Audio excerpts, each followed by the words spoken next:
Welcome and thank you for joining us today for the meeting of the New York City Health and Hospitals Board of Directors. Today's meeting is officially called to order. First, I would like to welcome Commissioner Wasso Park to the Board of Directors. For the record, please note Dr. William Fisher is representing Deepa Abula and Karen St. Hilaire is representing Commissioner Wasso Park, all in a voting capacity. So next on the agenda is the adoption of the minutes for the board meeting held February 23rd, 2023. Are there any questions, comments, or changes? Can I hear a motion to accept these minutes? Let me ask for your vote individually. Dr. Katz? Yes. Dr. Calamia? Yes. Dr. Fisher? Yes. Dr. Martone? Yes. Karen San Hilaire? Dr. Peña Mora? Yes. Rita Juan? Yes. Sally Hernandez Piñero? Yes. Anita Kawatra? And Jackie Rowe Adams? Yes. And Jose Pagan, yes. So let me then, so the minutes have been adopted. During the session, the board received and approved oral and written governing body submissions from NYC Health and Hospitals Gouverneur and Kohler Nursing Facilities. The board also received and approved semi-annual governing body reports, written submissions from NYC Health and Hospitals Harlem. So Article 6, Section 1C of the bylaws of the New York City Health and Hospitals Corporation provides that the chairperson of the board shall annually appoint, with the approval of the majority of the board, the members of the standing committees of the board. Therefore, I would like to propose a motion to appoint Molly Wasso Park to the Executive and Equity, Diversity, and Inclusion Committees. Let me then ask for a vote. All in favor, please say yes. Yes. Yes. Yes. Opposed, say no. Okay, so officially appointed. I would like to thank Ms. Lowe for participating also in the Amherst Leadership Session of the Joint Commission Triennial Survey. It's not here today, but I would like also to report that I participated in the Woodhull Leadership Session of the Joint Commission Triennial Survey. It was a great visit. The staff at the facility were very engaged during the visit, and there were no level of red findings. And you know, Joint Commission, they were very impressed with the staff, the quality of the work we're doing, and with the system as a whole. So thank you to everyone actually at Woodhull that made that visit, and for the work that success and all the work they do. So. Okay, so board member Jackie Rowe Adams also visited the Henry Carter LTAC and nursing facility this week. So Jackie, would you like to share any? I most certainly would if I could find my notes. No. Okay. Well, first of all, I'm glad that you asked. I was impressed, and I would like for all of us, if you have not had a chance to visit Carter Health and Hospital, please do. So one of the highlights was, as they took me around, they have a full service hospital, and the dialysis center was awesome. The rehab, they really have a great rehab center. That rehab clinic, let me tell you, it's in full use. And also, just meeting with the team, the leadership team, I was really, really taken back of the great customer service and the questions that they asked and the questions that I asked. But I really didn't have to ask questions because they talked about everything. I don't have the name of all the team right now, but I know Mr. Long, you know, he's the CEO, and they took me around to where the beautiful art room is. The art in there is extraordinary, and I say to all of you, please go. They did a lot of renovation in there. And they took me over to the hospital side. And when you're in the hospital side, you know how everybody, they share a room? You don't even know it's two rooms there. It's like a wall in between the rooms. I was impressed. I was really impressed because I went to the ribbon cutting of when that hospital, when the nursing home first opened, and to see the changes and the upkeep. and how the staff interact with each other.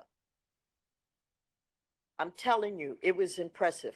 And they said to me, Jackie, well, you know, I keep it real. So, you know, they said, Jackie, you like a breath of fresh air. We never had anyone come here, you know, in a long time and sit and talk with us.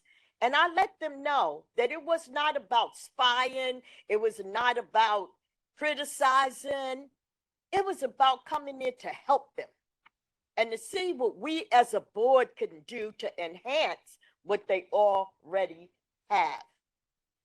Also, they have a program for nurses, recruiting nurses, because one of their dilemmas is, and I think when they came before, they did mention about they had 24 vacancies, and they're trying to recruit nurses.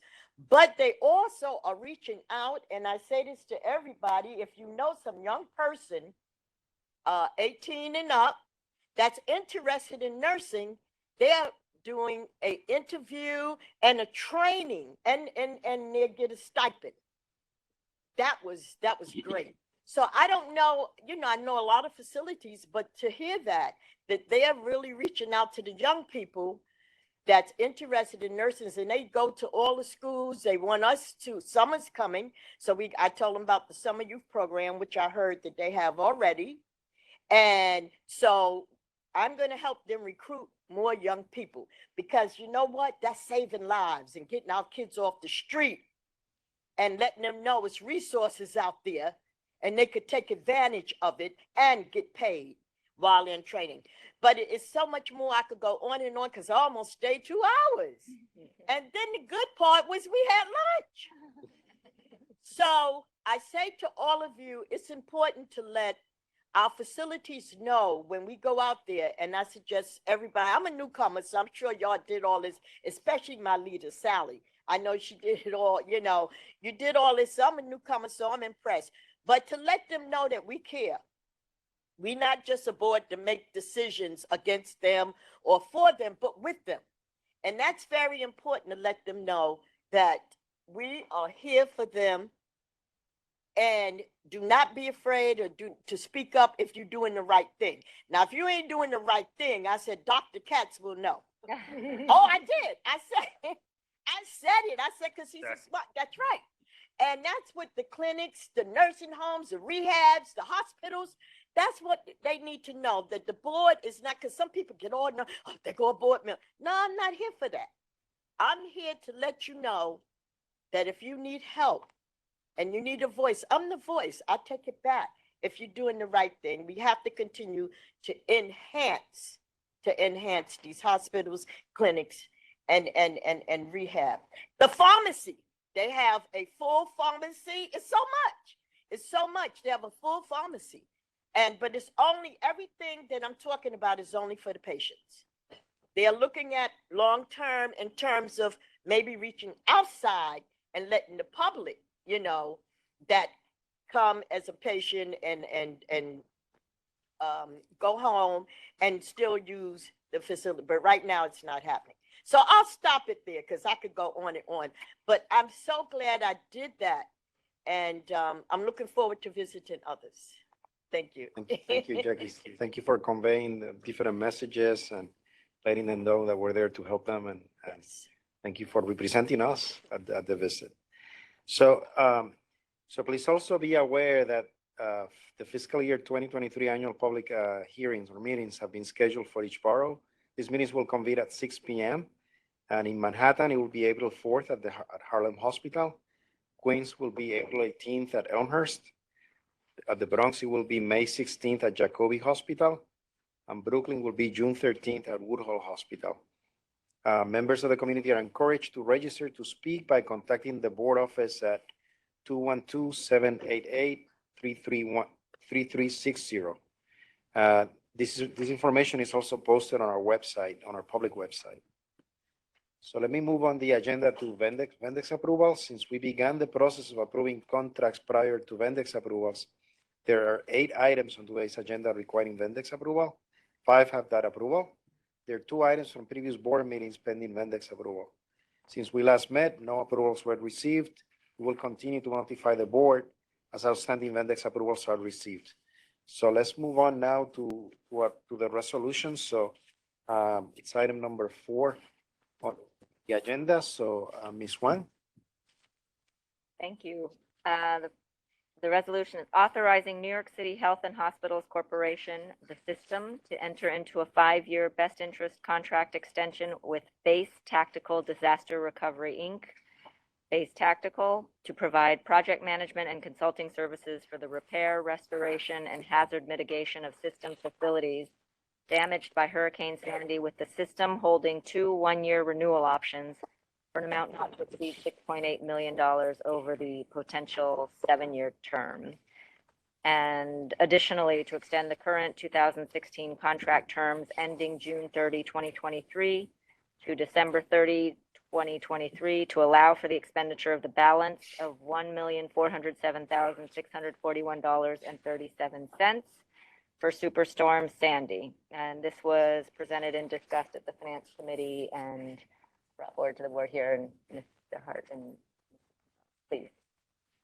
Hi, Linda DeHart, here for Mr. Farag, presenting the Base Tactical contract. Base Tactical is a disaster recovery consulting firm with expertise in business management, logistical coordination related to FEMA and emergency services. They have been providing this service since 2008. Their specialty is in emergency management, including particularly the FEMA public assistance grants and construction management.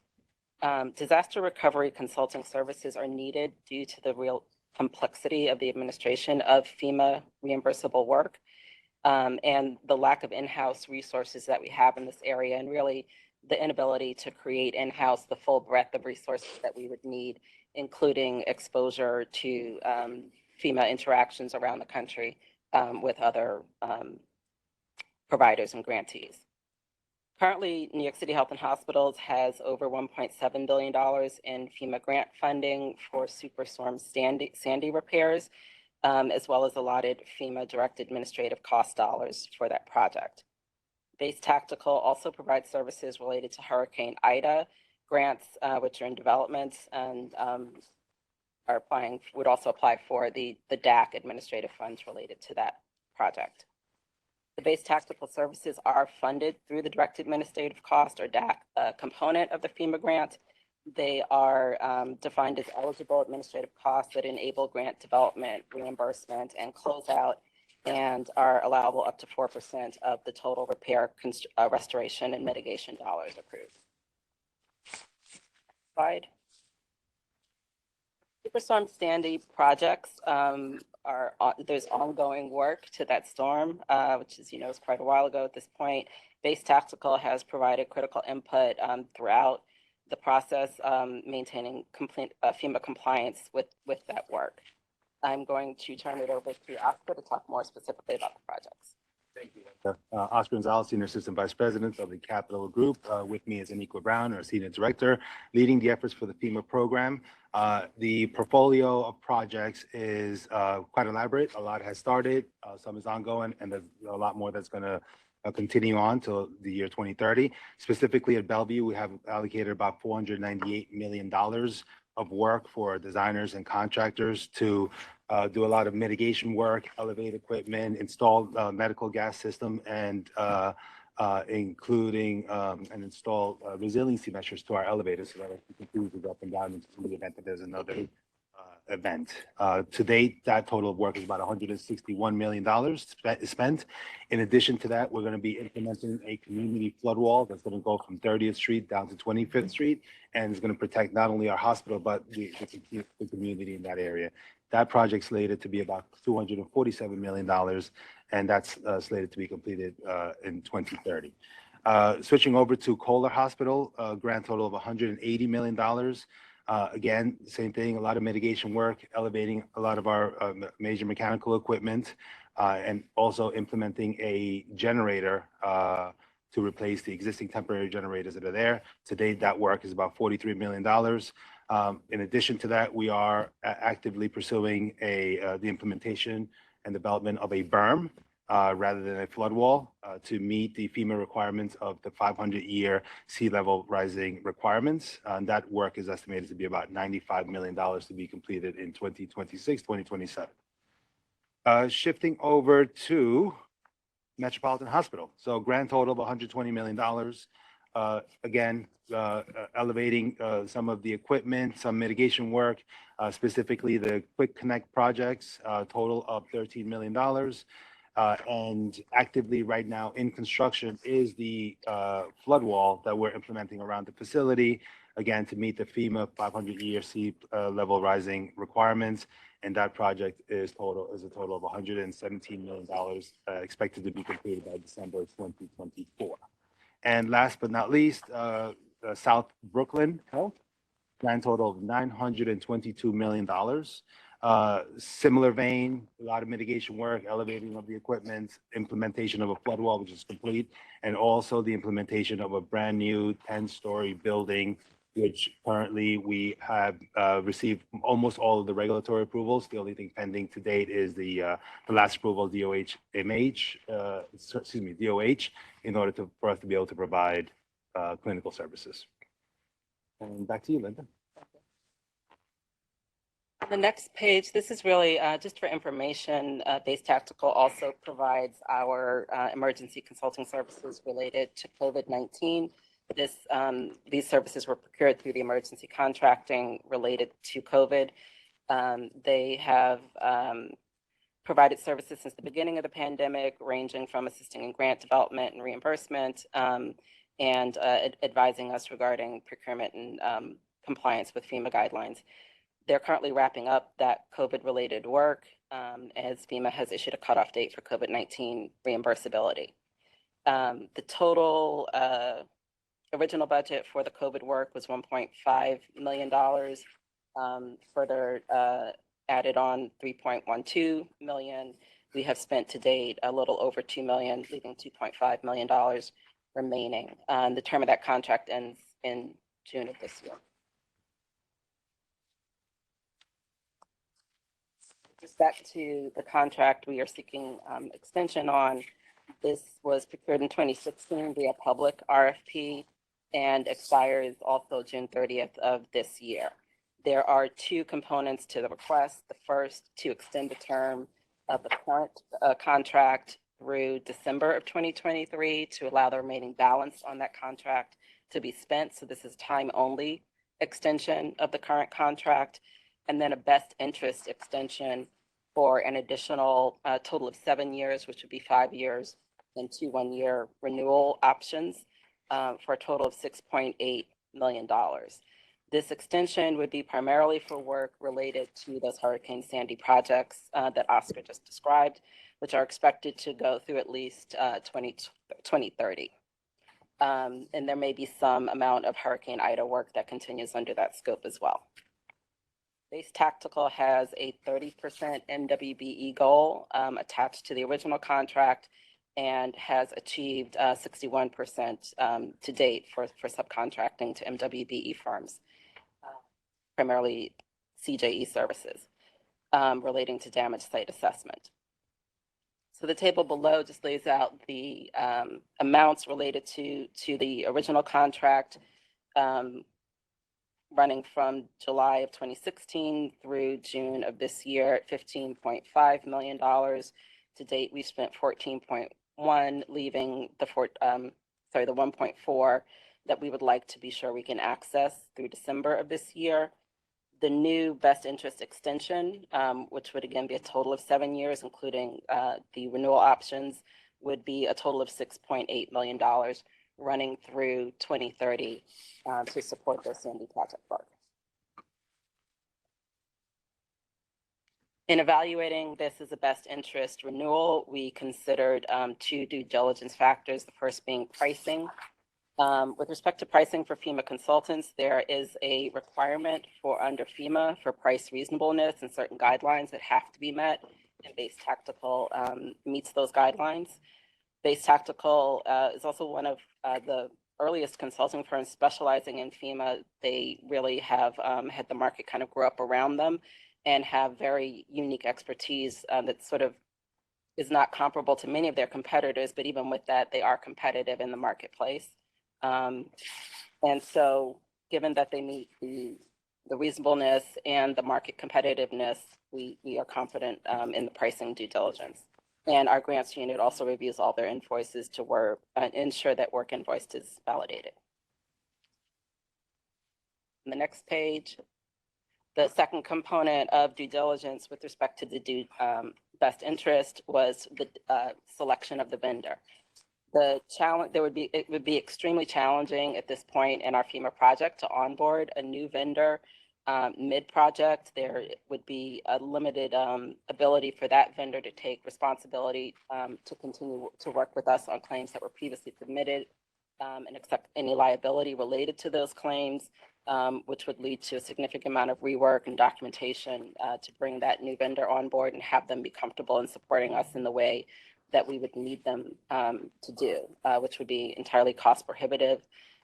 Base Tactical has been providing services to NYC Health and Hospitals since 2013, has a thorough understanding of our facilities and the damage, particularly with respect to Hurricane Sandy, and has been sort of integral to our response development and management. And related to that, further to that, they have really provided strategic advisory services to us in regards to how we approach the rebuild and mitigation for these facilities. So it would be very difficult to, sort of change horses in midstream and lose that expertise that we built up with them over this time. So again, the request to the board is to authorize New York City Health and Hospitals to enter into a 5-year best interest contract extension with Base Tactical Disaster Recovery to provide project management and consulting services for the repair, restoration, and hazard mitigation of system facilities damaged by Hurricane Sandy, with the system holding 2 one-year renewal options for an amount not to exceed $6.8 million over the potential 7-year term. Additionally, to extend the current 2016 contract terms ending June 30, 2023 to December 30, 2023 to allow for the expenditure of the balance of $1.4 million for Superstorm Sandy. And that extension, again, will be specific to work related to Hurricane Sandy and Hurricane Ida. The best interest renewal anticipated start date would be July 1, 2023. We're happy to take any questions. Thank you. Any questions? Thank you for the presentation. You provided very good information. I just have a question. Is the team is going to continue the same, or are there any changes to the team that will work on this extension and the additional work? We expect the team to substantially be the same. We have John Levy, who's the principal for Base Tactical, has been really integral to the work and continues to lead the firm. Thank you. Any other questions or? Okay, then let me ask for a vote. Dr. Katz? Yes. Dr. Calamia? Yes. Dr. Fisher? Yes. Dr. Martone? Yes. Karen Sanhiller? Yes. Dr. Peña Mora? Yes. Frida Juan? Yes. Sally Hernandez Piñero? Yes. Anita Kawatra? Yes. Jackie Rowe Adams? Yes. And Jose Pagan, yes. Thank you so much. Thank you. Thank you. Next one. Authorizing the New York City Health and Hospitals Corporation, the system, to contract with Coordinated Behavioral Care, Inc., CBC, to provide housing, location, and placement services, HLPS, for a term of 3 years with one-year option exercisable only by the system for an amount not to exceed $14,054,014 over the potential 4-year term. And this was discussed at the Finance Committee on March 13th, 2023, and approved to bring to the full board. Thanks so much, Matthew Siegler, Senior Vice President. I'm here with our amazing housing team. I'm going to talk to you today about this housing navigation contract, one of the key pillars of our housing strategy for the system.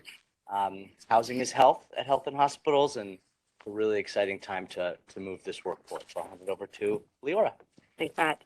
Good afternoon. Delighted to be here today to present the contract. I'm first going to talk for a bit about Housing for Health, our overall strategy, some successes to date, and how we're going to scale with this new contract.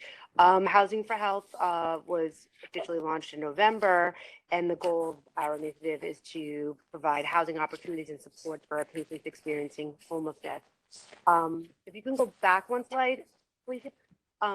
The reason where we've taken on this important work is that about 50,000 of our patients are experiencing homelessness, and about half of those are also mutual clients of the Department of Homeless Services.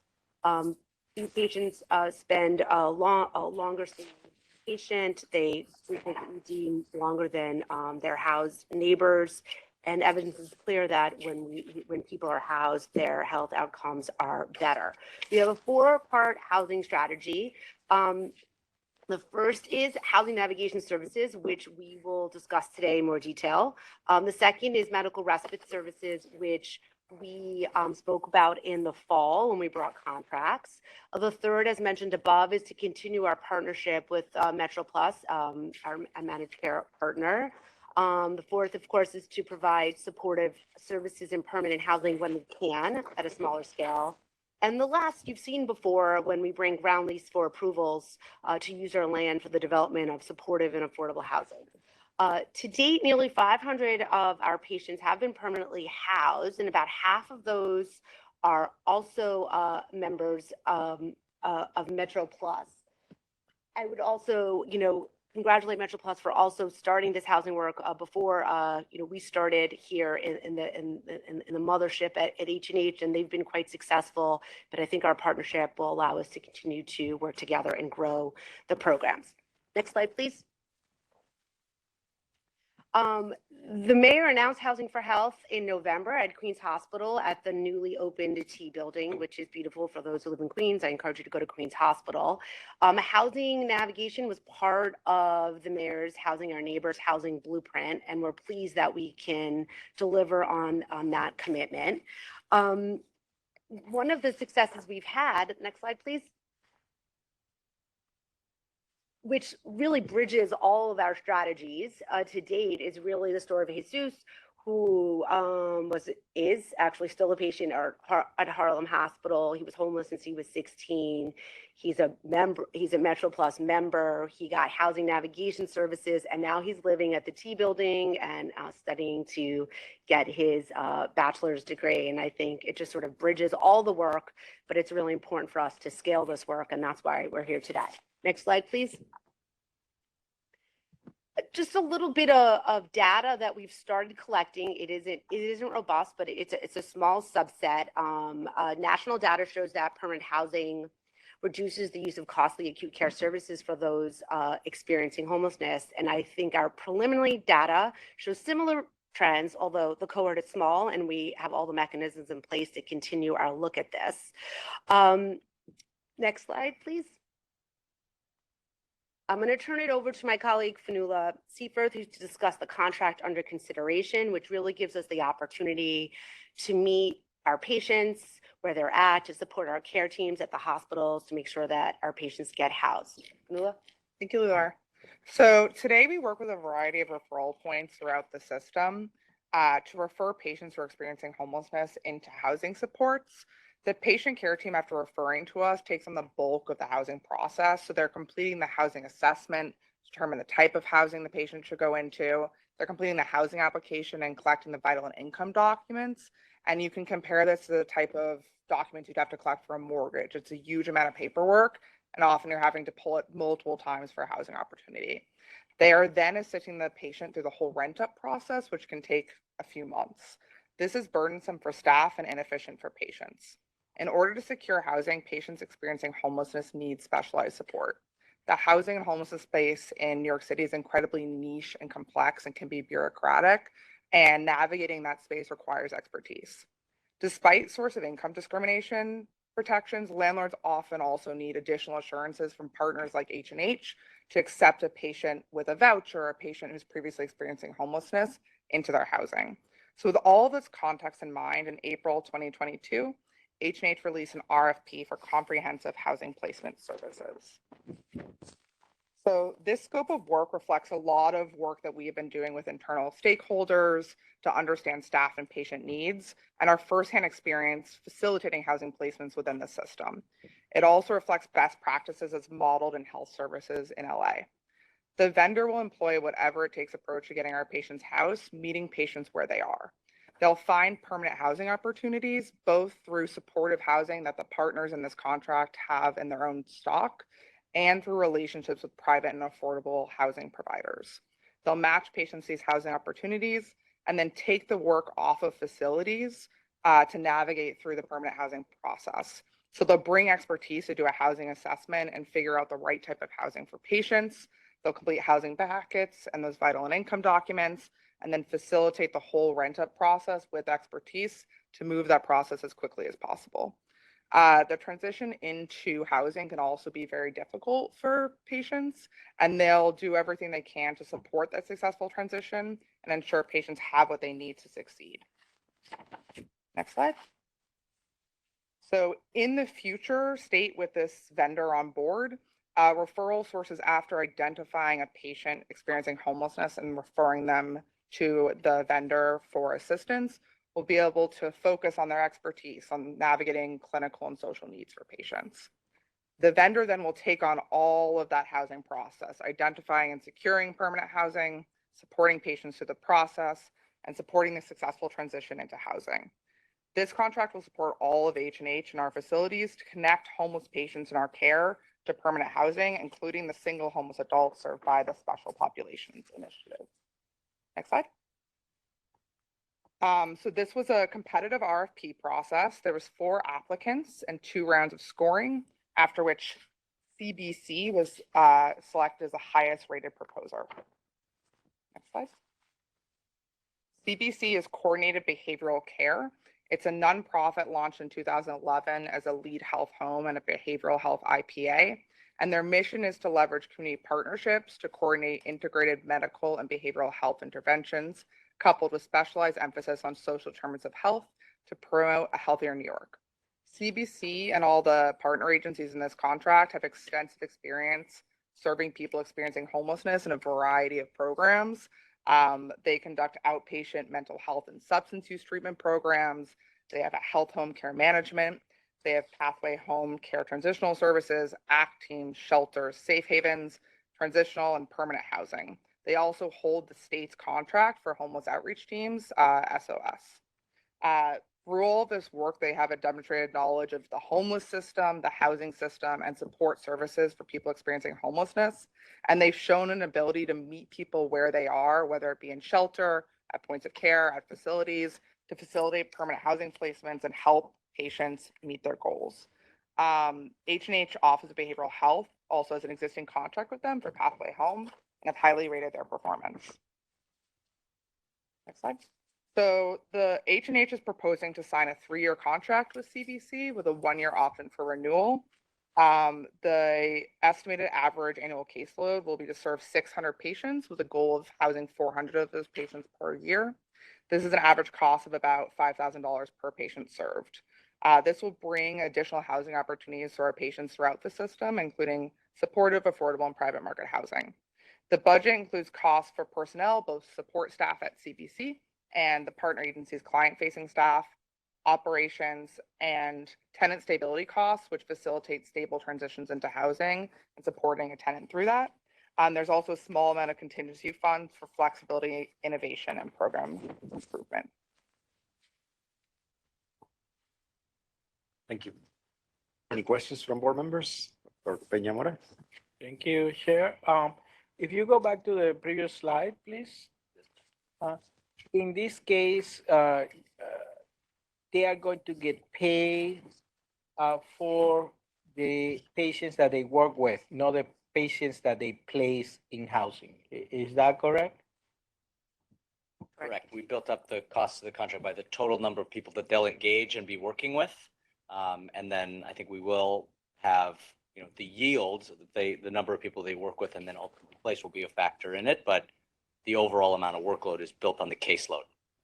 But is there any mechanisms to really hold them accountable in terms of the placement? Because you have this 400, if they don't meet this one, are they getting paid anyway? Or where are the kind of the safeguards that we are achieving the goals that at the end of the day is not to serve people, but is to place people? Of course, I mean, we think of this as an extension of the work of the team. I mean, we will be talking to them definitely weekly, likely daily, to get this off the ground. Our contracts can cancel at our discretion, and they're always undergoing close looks. It takes time. You have to staff up front to get this going, and it takes time to get someone placed in housing. Could take 9 months. So there will be a cascading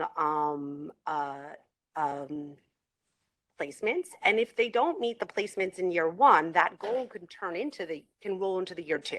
So let's say year one, for whatever reason, because it takes a long time, we're getting ourselves going, they place 300 for whatever reason. We hope they place 500, but let's say they place 300.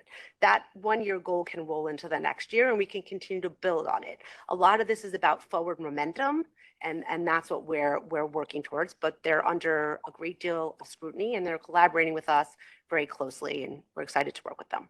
But contractually, there is not any mechanism except for termination. That's what I'm hearing. Contract's not finalized yet. I mean, we come for authorization to proceed, but I think service level agreements on their productivity and the amount we pay them, it's certainly something we'll be negotiating hard for as we try to finalize the contract. I think it will be important because at the end of the day, what I think the concern, and again, the presentation was very good in presenting the argument why this is needed. I understand that it's an extension, but it's different when you work with your own employees than when you work with contractors, because all the contracts that are deliverables. No, it's not like just work on it, and if you don't deliver, you don't really get paid. So here it seems that it's only for work, not for the deliverable. So is there mechanisms that can be put in the contract to ensure, because now that you're saying that, well, if the goal, they put only 300, so the goal will be 600 next time. And then next one will be 800, but we are not getting the houses that we need, the placement. So I will encourage to, and this is one that I think, you have made the case that this is a very important. It will be good to get kind of periodic reporting. At least I would like to get periodic reporting or see periodic reporting on the performance on placing this a very vulnerable population of our patients. Yeah, I understood that it was, but it's more about like, how do you put in the contract ways of monitoring that the work is being done, right? I'm going a little bit beyond. It's that at the end of the day, it's outcomes. It's like we want people to be housed. And I think in part of the presentation, if you go back, it says, which is an interesting language, it's like all means necessary. I think I read something similar to that. So definitely we are asking them that the most important, I think whatever it takes, is no means necessary. Right? Whatever it takes, we have a population that we have identified that homeless provide, put them more at risk. And so I think this is a significant amount of money. And I think it's important that there is clear delineation of deliverables, and the contract has clear measurements and kind of consequences if they don't meet the deliverables. So a lot of that goes into then the contract process they go through, right? But what I'm also hearing is that this is something important to the board and the system, and we would like to learn more about how that they're progressing in terms of housing individuals and so on. Does that capture like the second part? The second part, but the first part is like, what contractually are we putting in place? That, because I feel that we all have the cancellation by convenience, but that's very costly and challenging. So is there a ways to align the incentives that we are paying at the end for a deliverable is to house this population? Good. Just like to offer a suggestion. First, I want to thank Frida and Leora and Matt and the staff, because I had questions about the cost and about the capacity to fulfill the contract. And was given enough information, so I have a level of comfort that the cost is reasonable and that the capacity is there, even though CBC itself hasn't done permanent placement. It's got vendors, partners who have. My suggestion is that if you look back at the history of what your placement time frame has been, you said 9 months, but that you, in your own mind, say reasonably within a year, we expect that they're going to be able to place 400 people, if that's the right, whatever the right number is, and then use as a benchmark that period of time, because you're not going to expect them to be able to place people in 3 months or 6 months or 9 months. That's probably not going to happen. But the time periods have to be long enough, given your history of how long it takes to actually make the placement, that I think the number has to be tied to historical capacity, not just saying, not just picking a number and saying it has to be 400. Then you have to look and say, okay, we're supposed to be 400, but we're like 80% of the way there with 100 of them. So we're going to roll forward that 100 into the next year because we're 80% of the way there with them. Then we've started another tranche of people. Do you know what I mean? It's got to be a rolling measure because the process is so long and because the process doesn't stop. You can't do it and say, okay, 9 months you'll have placed 400 people. Well, that may happen. It may take, as I said, 80% done in 9 months, another 20% are going to be done in 14 months. So I just would suggest that you pick deliverables that are related to time frames for placement based on your historical assessment of what it's taken to place your 1,000 or other people that you already did place.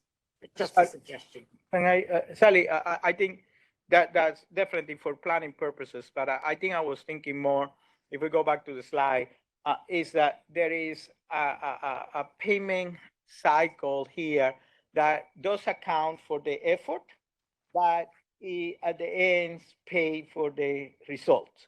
So if we believe that the budget has been created with 400 placement in mind, we understand that they have to put work, they have to work, but let's assume that the number you said that is reasonable. I haven't looked at all those numbers, that part of the payment is for the effort, but part of the payment is for the placement. So that you pay, when you place, if it takes you 14 months, you get paid in 14 months. If it is in 3 months, you get paid in 3 months. So to look at the payment that has a combination of taking into account the effort that they have to put, but also to have that at the end of the placement. So think about the way that I'm seeing this, and I'm sorry, maybe I'm being simplistic here, is like a realtor.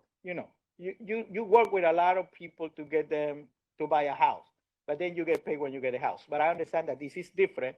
But is there a way to combine the two models that as a realtor, you get paid when you sell the house? I'm sorry if we weren't clear, but all I was saying is we've built up the not to exceed that you're authorizing today based on the total amount of work for 600 in a caseload for the year. The contract will absolutely base the payment, the actual money that is expended, on their success and how many people they house. So 100% on board with you that the service level agreements and the amount of money we actually spend will be based on the number of people that they successfully house. Okay, that was not clear in the presentation. Fisher? So who will identify the individuals to be placed, because we want to avoid cherry picking on the part of CBC? They can cherry pick. We could talk, if you go back a few slides, we have right now we're working with a referral points within the system.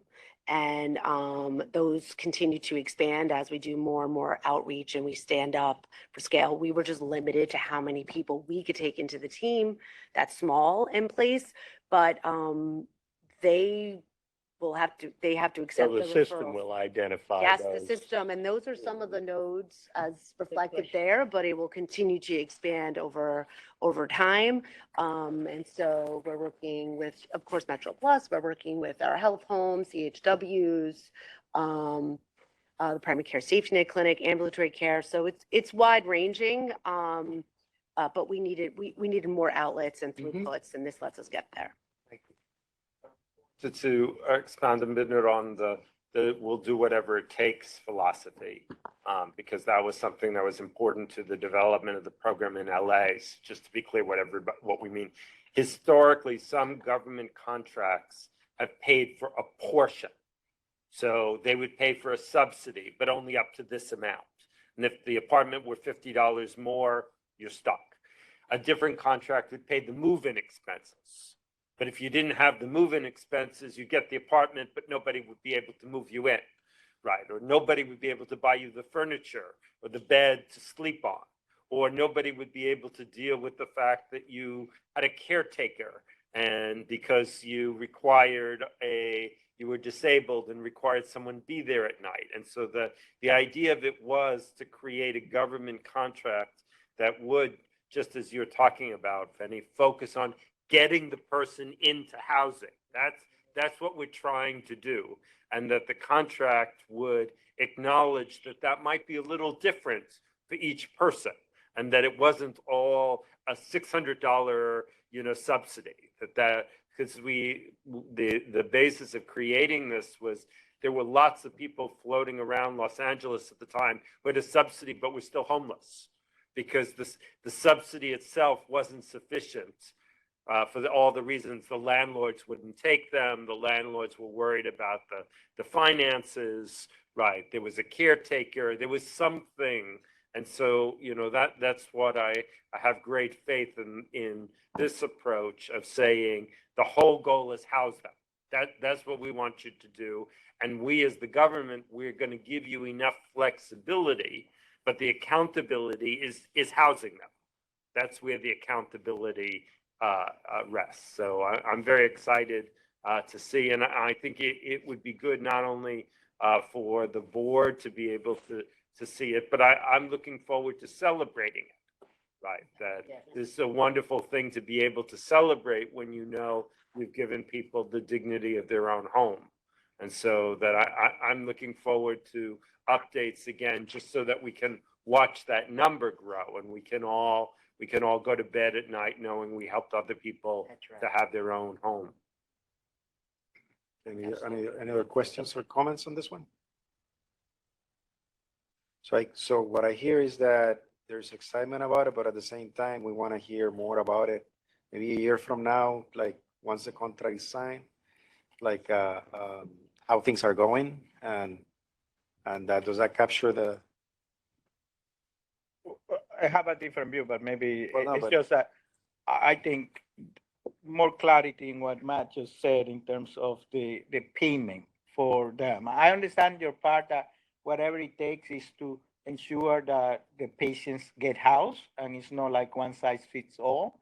But that's different than the payment for the people that are doing the procuring the housing. So I particularly would like to understand more of that, but that may be a different issue. But Matt has agreed that that's going to be part of the contract. And we're happy to update on the details. That's what as I we understood, negotiate yeah. Right. The Okay. service level agreements. Maybe that's a letter to the board once that's figured out. And then we'll look forward to progress reports on the numbers of people housed. Excellent. So you will inform us basically how it's being When they structured and so negotiate the contract Okay, good. details. Okay, I'm sorry, Yeah. on reporting, one of the things that we had talked about was some of the data. So getting them housed and then the impact of that and how that helps Yes. in care, reduced visits, reduced stays and things like that. And I know we talked about being able to try to integrate this, whether it's into Epic or using our systems to try to track that. I think that was going to be part of the effort as well, right?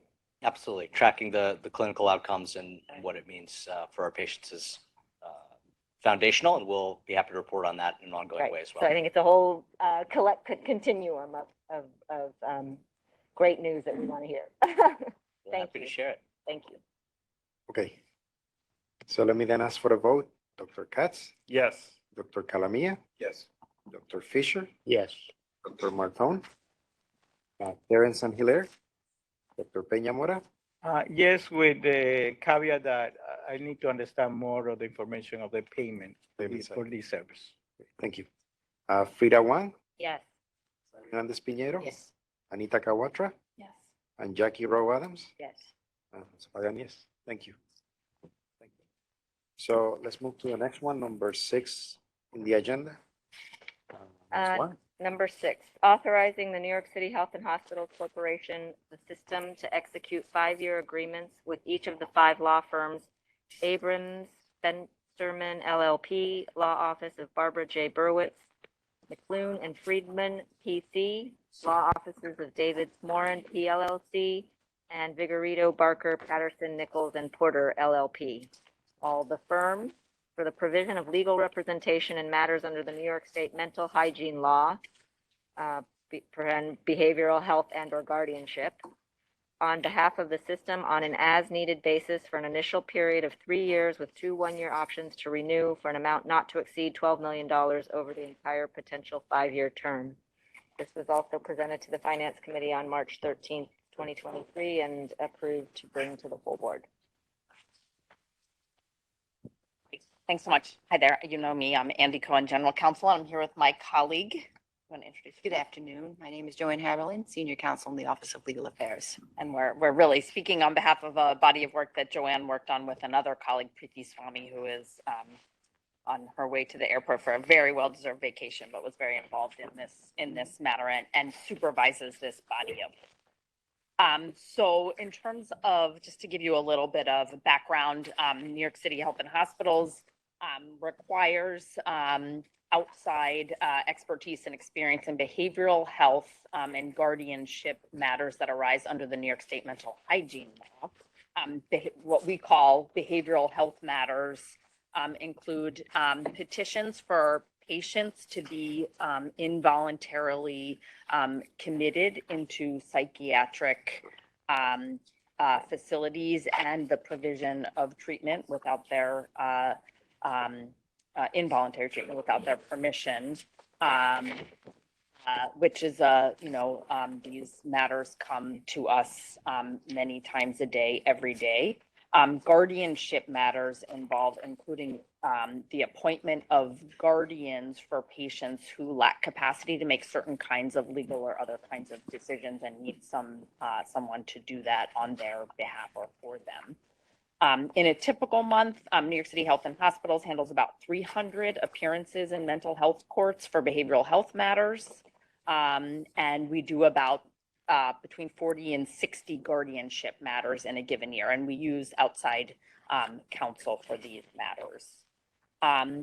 Over the last 3-year contract cycle, which was the last contract cycle that we were in using outside counsel in this model, our usage cost about $2 million a year.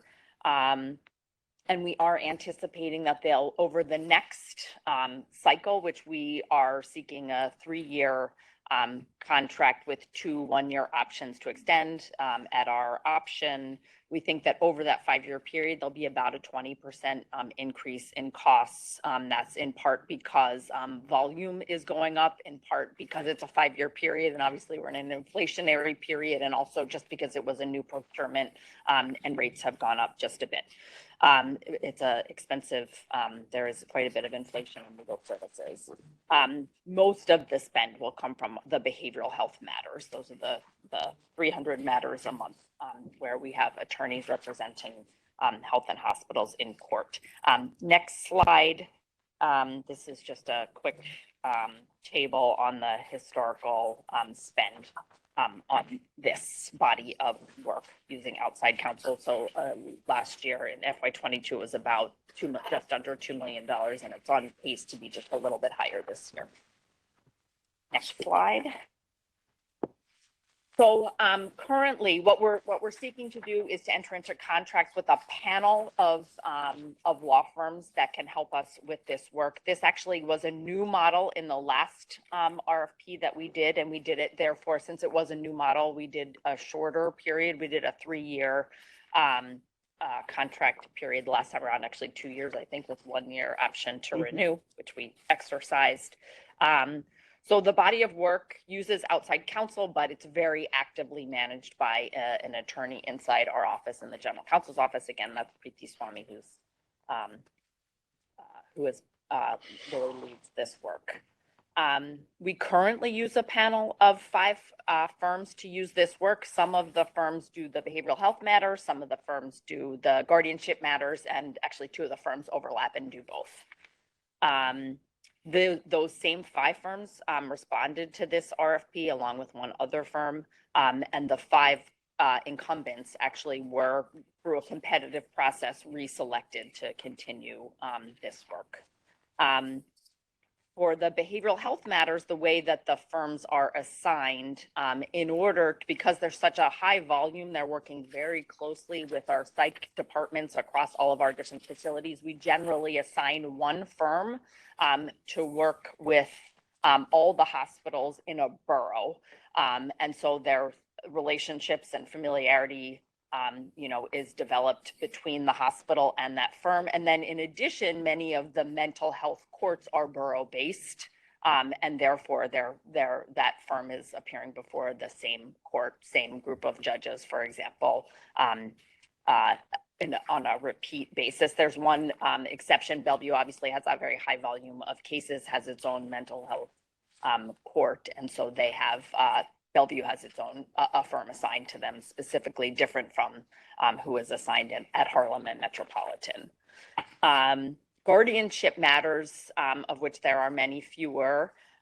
We generally pick the firm based on the issues that are presented there, how complex they are, which law firms are actually available. We're working in some cases with fairly small firms, so if they are doing a large body of work with us on something else and we think there's less availability, we may go to another firm. But in general, we use our discretion in assigning those based on expertise and based on availability of counsel.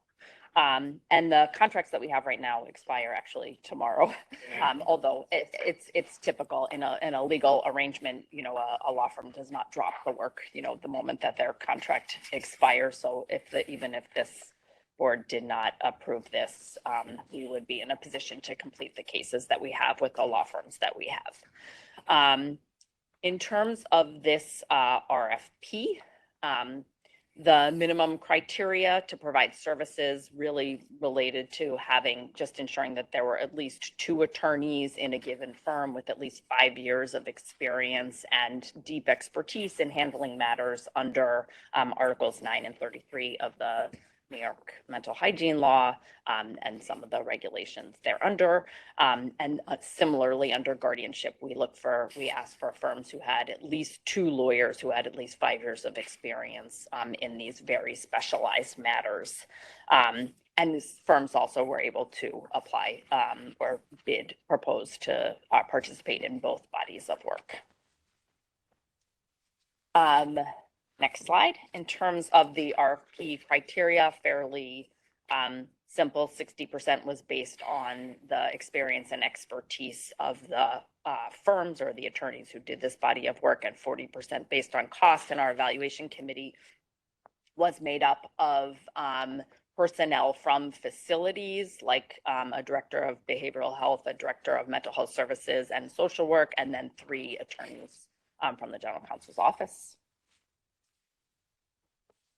In terms of vendor diversity efforts, the vendor diversity team in supply chain identified 3 potential minority or women-owned business enterprises that looked like, based on external criteria, that they might be eligible for this RFP. One was already providing services to us and is one of the firms that we are hoping to recontract with.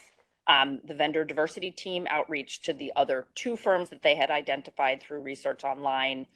Of those 2, one said that they did not, in fact, have expertise in this very specialized area, and the other, despite repeat outreach, did not express any interest in the RFP and did not propose.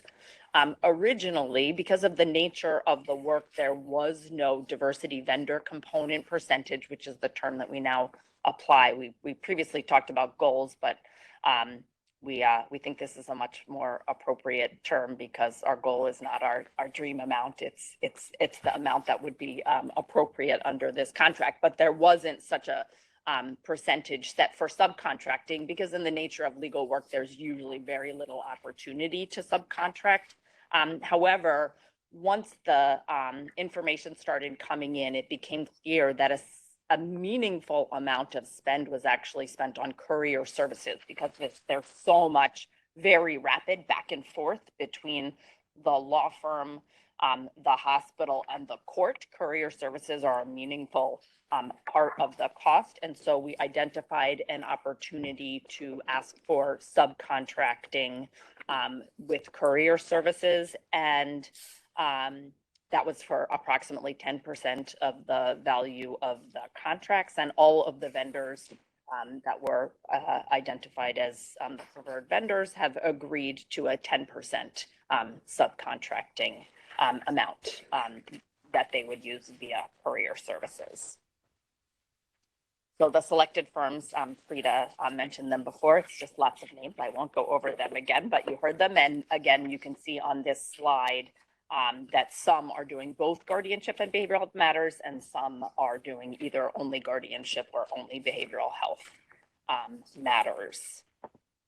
And so we are asking for your approval for a request to execute agreements with each of these law firms for an amount not to exceed $12 million over a total 5-year term, which would include a 3-year initial term and 2 one-year options to renew.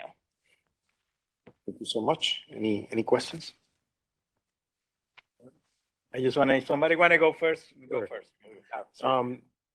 Do the law firms handle the process service, and is that another opportunity for minority and women-owned business enterprises? But I think that's, do they do Yeah, they service? The service is inside, Inside. generally Mhm. inside the hospital Okay. though. So, so I'm not sure that there's. Except maybe in the substantial- guardianship Yeah. matters. Yeah.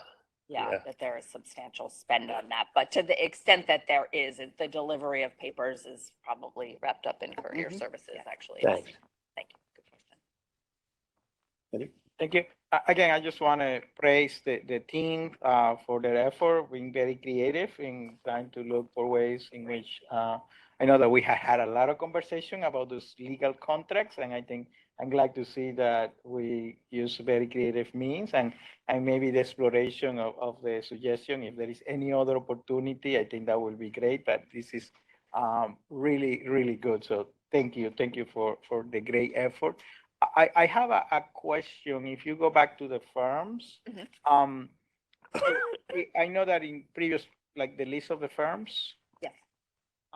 On the last slide or that right there. So in this case, you do not highlight which one is the NWB, right? I imagine that Oh, is. sure. It's the the law Barbara- office. It's the law office of Barbara Burwitz. Yeah, okay. And that firm is registered with the state or the city? Is it Yes. state or city? City. Thank you. And the other question is, from what I understand, you creating this kind of cohort or pool, I think you call committee or Panel. panel? Yeah.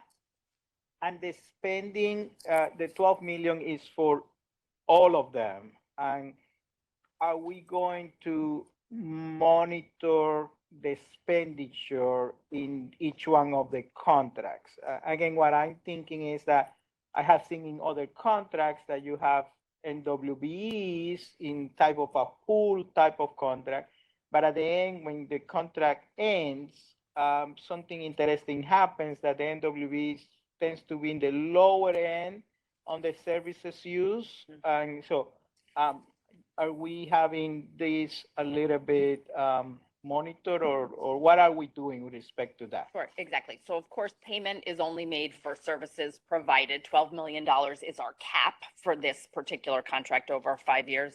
Hopefully, if we're lucky, we'll spend well under it. So it's not a guaranteed, nobody's guaranteed any work.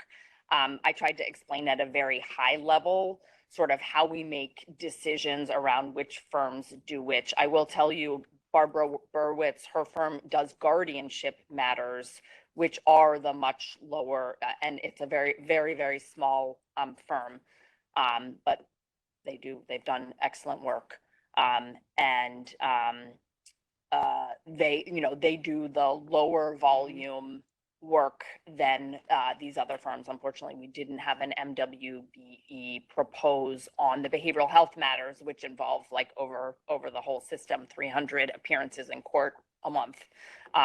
The guardianships is a smaller but very important book of business, and that's where the MWBE So in is. that So case, we we will are not going to anti- see, It's not going to be an equal spend. That's just because of the nature of the firm and the expertise. okay, but there are others that are only doing, I think you are clear in the guardianship, but we have 3 firms or 4 firms that will do guardianship, at least 2 that only do guardianship. So I will expect that in those, it will be balanced. Hopefully it will be balanced, the spend. Without going into too much detail, I would actually say based on our past experience, the MWBE actually has gotten substantially more work than the other firm. And again, it just has to do with expertise and availability. Thank you. Again, praises for the creativity. Thank you so much. Just a question regarding, is there a mechanism you can use to evaluate the services? And obviously, those that have provided already, was there a really good comfort level that their services were in fact? Right. Great question, Dr. Calamia. We don't do a formalized evaluation process of our, for procurement purposes, for these purposes. It's difficult, of course, to do, and difficult to articulate as well. Of course, they're representing us in court. So we think, as long as they're representing us in court, we think they're doing a good job until they're no longer representing us in these matters. I will say that because all of the people who were involved in the committee both had experience with these firms as well as looking at their objective proposals and being able to sort of like have a background to be able to ask questions and things like that associated with their experience, and just informally knowing those involved in the process. Yes, we are comfortable that with the performance of the firms that we are recontracting with. But it is a good question and hard to really be, Sometimes just objective, except to say that they were the felt, highest. And how well they respond to Timeliness, yeah. people in timely way and so on is, because I agree, I understand this, it's very difficult otherwise to sort out, but those are things, but apparently that seems to be not an issue. It kind of goes into the experience and expertise bucket, which was 60% of the evaluation. Very quickly, I thought it odd that the firms only needed at least 2 attorneys with 5 years of experience until you explained to me that these are really small firms. I should say the guardianship, the 2 guardianship only firms are very small. The other firms are not necessarily that small. They have some other expertises as well, but we thought that all that we require really would, and when we say we mean 2 attorneys who have at least 5 years of experience doing exactly this, which is a pretty specialized, body of work. Most of them actually work in firms where there's 2 senior attorneys who do that, but they have associates or others in their team who back them up. Okay, thank you. Okay. Anything else? Okay, let me then ask for a vote. Dr. Katz? Yes. Dr. Calamia? Yes. Dr. Fisher? Yes. Dr. Marton? Dr. Peña Mora? Yes. Frida Juan? Yes. Sally Hernandez Pinheiro? Anita Kawatra? Yes. Jackie Rowe Adams? Yes. Jose Pagan, yes. Thank you. Thank you. So let me move to the next. I think that I have the next one. Yes, I'm done. you're done. You're done. You do it or I do it? Oh, yeah. I don't know. I do it? Okay, sorry.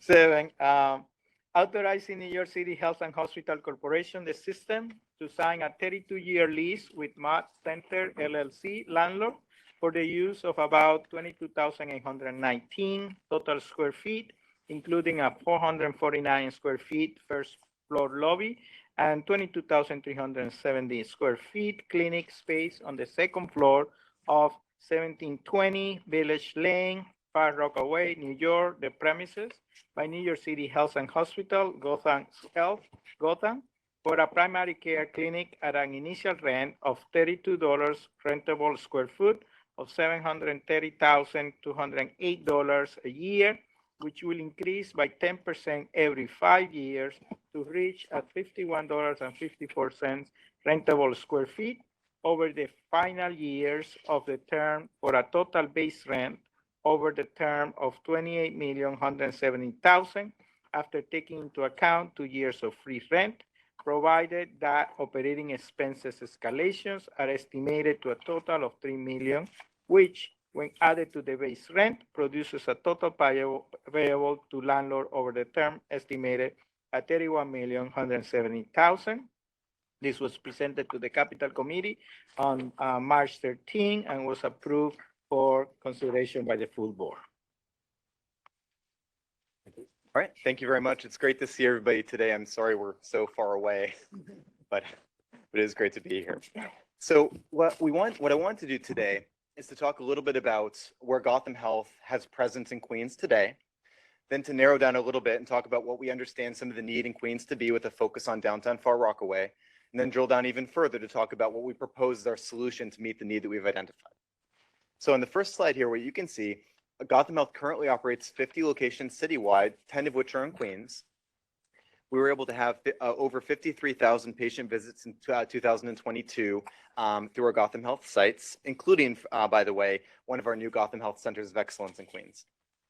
You'll note here on the map, though, that in the Rockaways, Gotham Health currently does not have presence. So go to the next slide. Now, in terms of what we know about the community health profile, I'm going to talk a little bit about some of the data from our Department of Health 2018 Community Health Profile of Queens, focusing on Community District 14. Some of the high points are 10% of adults reported going without needed medical care in the prior 12 months. Avoidable hospitalizations among adults were 1,345 per 100,000. To give context for what that means, that's nearly 1/3 higher than the rate in Queens and the rate for all of New York City. 15% of adults have diabetes, 34% of high blood pressure. Both of those chronic disease rates are significantly higher than the rest of Queens or the rest of New York City.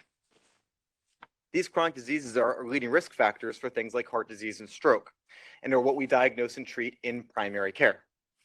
As a result, though, given how things currently are, people in the Rockaways and Broad Channel die prematurely at a higher rate than the rest of New York City, with heart disease being the leading cause of premature death. And again, heart disease is one of the downstream diseases that you develop if you don't have diagnosed and have controlled chronic diseases like high blood pressure and diabetes ahead of time. Then council member and current borough president Donovan Richards has come to us on multiple occasions identifying the need that we're sharing here and asking how he can support us. Go to the next slide. So I've shared with you so far what we have today, where we currently have Gotham Health providing primary care in Queens. I've shared some of the need that we've identified, specifically in the area where we currently don't have a Gotham Health presence in the Rockaways, and some of the consequences of access to care in that area. I want to talk to you a little bit about what's been done so far, and then I'll propose a solution. What's been done so far is in the summer of 2016 and 2018, the New York City Economic Development Corporation created and updated a downtown Far Rockaway roadmap for action. This is an interagency plan which identified opportunities for new commercial space, infrastructure investment, community facility space, and residential development in the downtown core. Specifically, this would include city investments for streetscape improvements, a new public library, and 2,000 new affordable units in development. Also, this investment would include funding for the proposed building of a Gotham Health site in downtown Far Rockaway. Mayor Eric Adams included a commitment for additional healthcare in downtown Far Rockaway in the March 2022 Blueprint for Economic Recovery. That's the current lay of the land.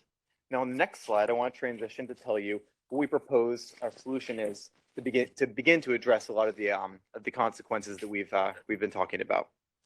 So at 1720 Village Lane, the Far Rockaway, this is one of the where one of the large developments is being constructed today. It's called Rockaway Village. It's financed by the city and developed by a non-profit developer.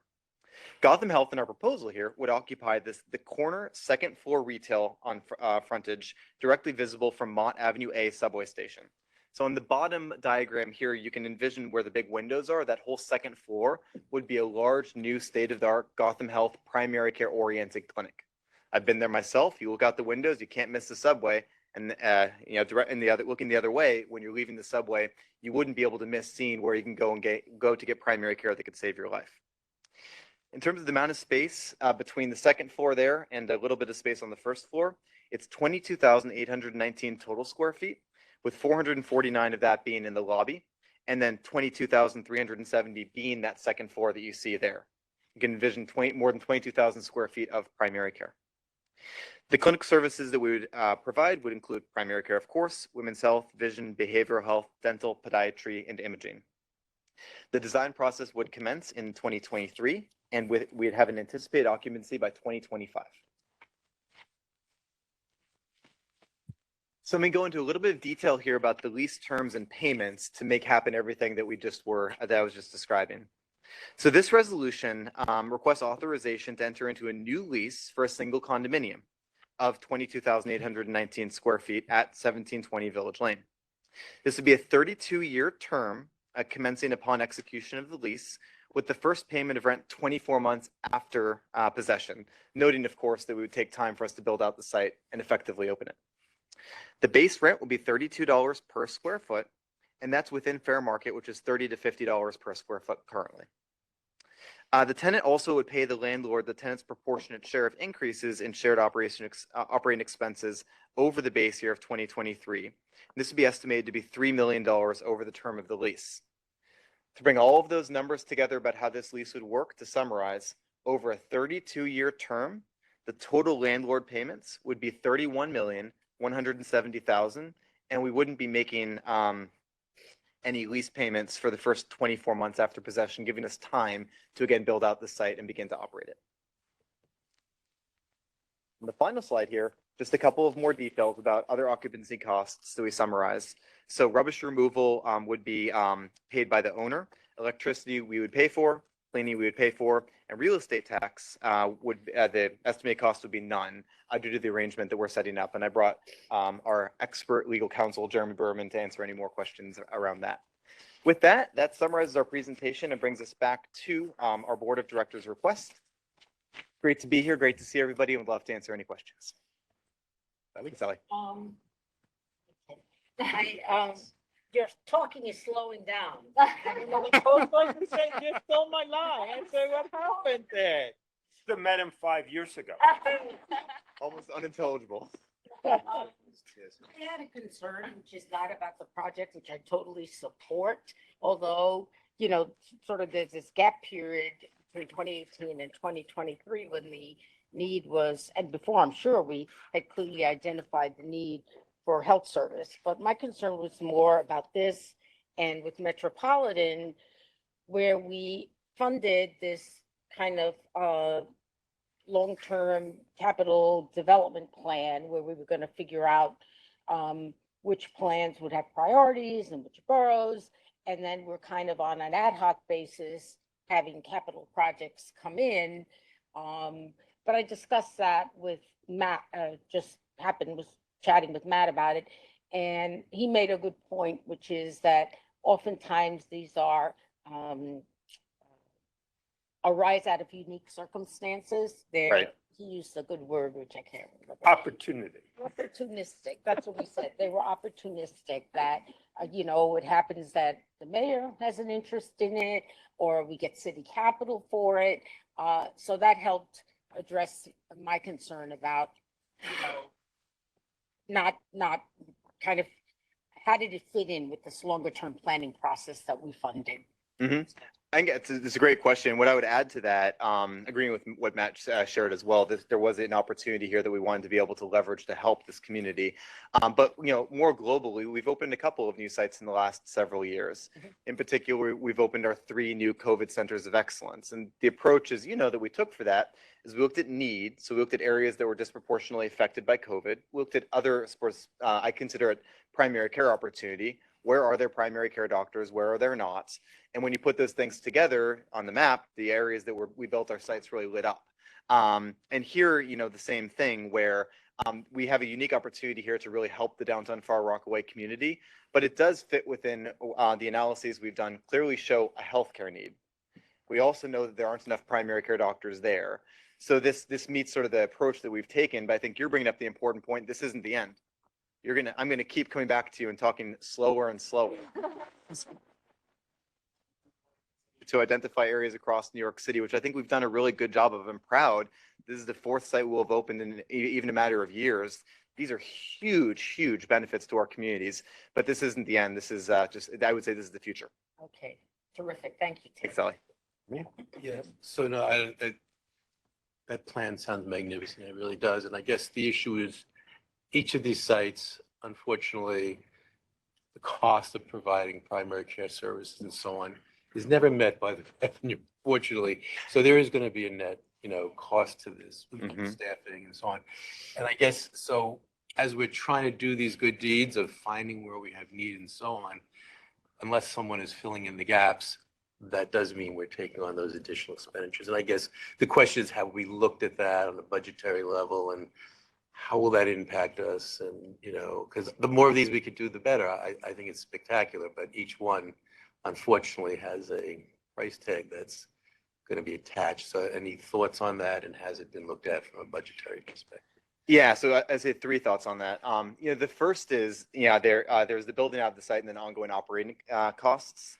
The building out of the site is very expensive. So there is this, to use Sally's word, opportunity today for us to be able to do something that will have a huge impact on the community that's enabled because of what EDC is otherwise doing in this community today. So that piece, you're right, and this is why that is why this is an opportunity. In terms of ongoing operating costs, the 2 other points I wanted to make is this would be part of Gotham Health, which is a federally qualified health center, which gives us the enhanced Medicaid match for fee-for-service reimbursement that we have. Gotham Health has made very substantial, as is the system, financial improvements over the last several years. So this would be sort of continuing to build on what Gotham Health has already done in terms of improvements on, the revenue side. The other thing, though, which is important, is this also does, as we seek to bring in new members, build on our value-based care proposal, if you will, in that a lot of these members are going to be Metro Plus, Health First, and we have value-based care arrangements. And being able to bring more people into care in our system, because I believe we provide the best care around. When that bears out to be true, it actually does have a revenue impact on us as well. So the better job we do with the more patients is in and of itself a new financial opportunity now that traditionally has not existed. Another way to say it is we lose money, as you're saying, on fee-for-service primary care, but we'll do okay on impaneled primary care from Health First or Metro Plus. And so since that's what we want to try to grow, having a site that's available in a place where there are a lot of people who qualify and there's no other center should work. Right. But again, it only works so long as we're in a value-based environment. I think as long as that experience has already been found, that's really very reassuring, so that we know. Yeah, Gotham overall is doing okay. We're not taking a big loss on Gotham. We're close to the break even, and again, but it's only because of the value payments, only because of the attributed lives, and you can only get an attributed life if they're in a primary care setting. So that's why we put so much emphasis on trying to align ourselves with the managed care Medicaid plans. Go ahead. Before my question, I just want to follow up on Sally's. I'm trying to debate if people change or COVID suck all the energy out of you. I'm not so sure, but anyway. My question is, and you referred in the presentation, how is this strategy playing with the Center of Excellence? How are they kind of connecting with each other? How are you thinking at the global scale, not only in Queens, but in New York? Yeah, so a big part of our primary care strategy moving forward is to make sure that everybody in New York City, without exception, has access to primary care and always in our system. So I'm proud that we have 110,000 members of NYC Care today. Remember when this was just an idea we had? Half of them are new to primary care, meaning many of them didn't have a doctor before. My first patient story, which I won't share with you again, but she hadn't seen a doctor in 43 years. My first NYC Care patient in the Bronx, in my clinic. Unbelievable. She hadn't gotten any care before.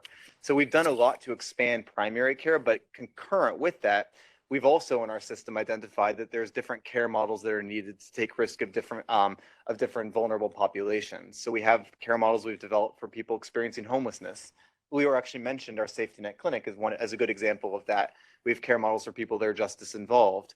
And the Centers of Excellence, I view in sort of a similar way. It's a care model for people that have had COVID that could have long COVID now, but in the context of primary care. All of our care models are built out of the context of primary care in our existing primary care clinics. So I view the Centers of Excellence as sort of both. This is expanding our overall primary care footprint because we have the dual goals, which are each have their merit. Everybody needs to be able to say the name of their primary care doctor. That could save your life. And some people need more advanced care models, which we've uniquely developed in our system, which back to Dr. Calmia's point, those are only possible because of the value-based care arrangements that we have. Fee-for-service would never cover the actual cost to take care of somebody experiencing homelessness. Thank you.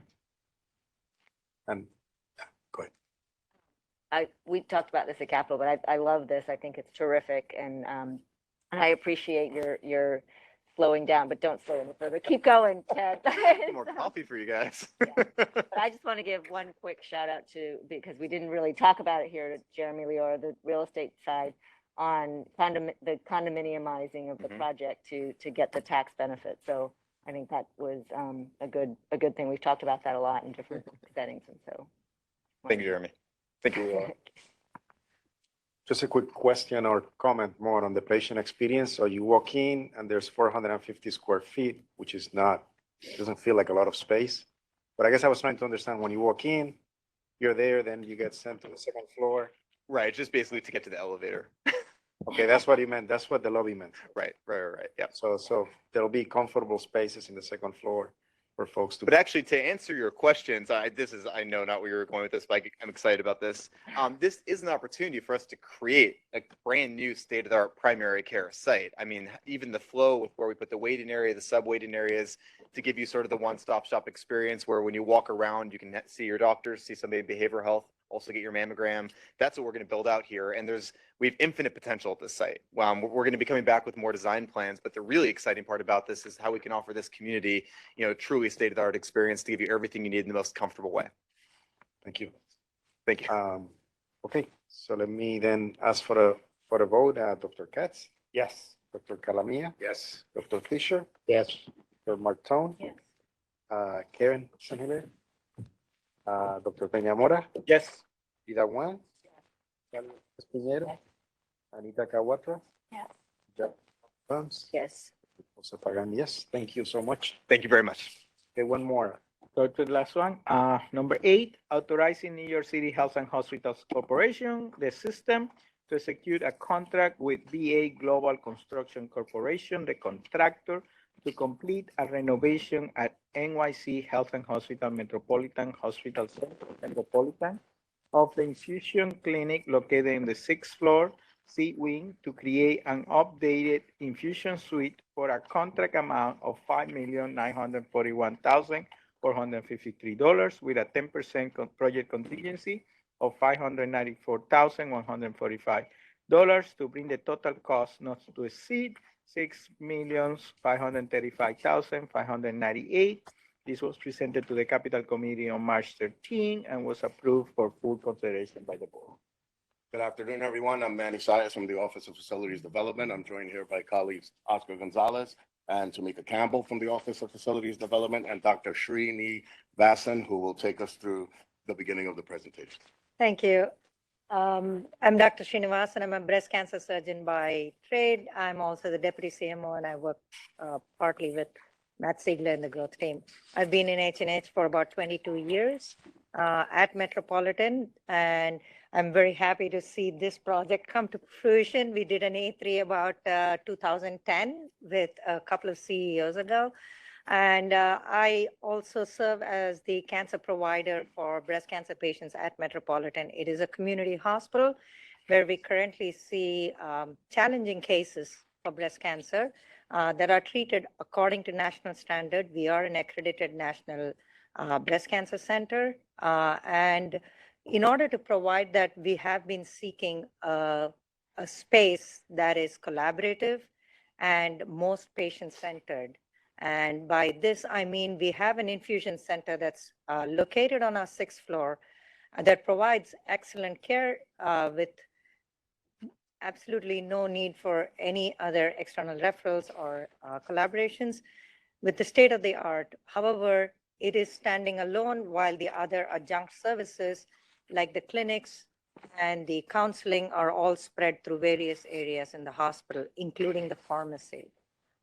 We aim to co-locate all these in one floor to be the cancer care wing where the patients can come in pretty much for a one-stop shop. There's a waiting area where the patients are comfortable because these are chemotherapeutic sessions which are quite long. The families can be there for support, and there's counseling as well as blood draws, nursing, and basically a place that the patient can come back and walk into. And also the referring doctors would be practicing in the upfront clinical spaces as the outpatient clinic area, which is our aim in this in this whole project.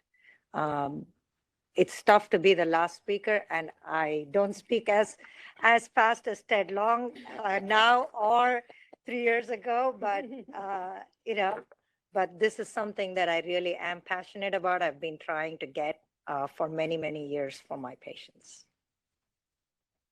Next slide, please. Thank you, Doctor.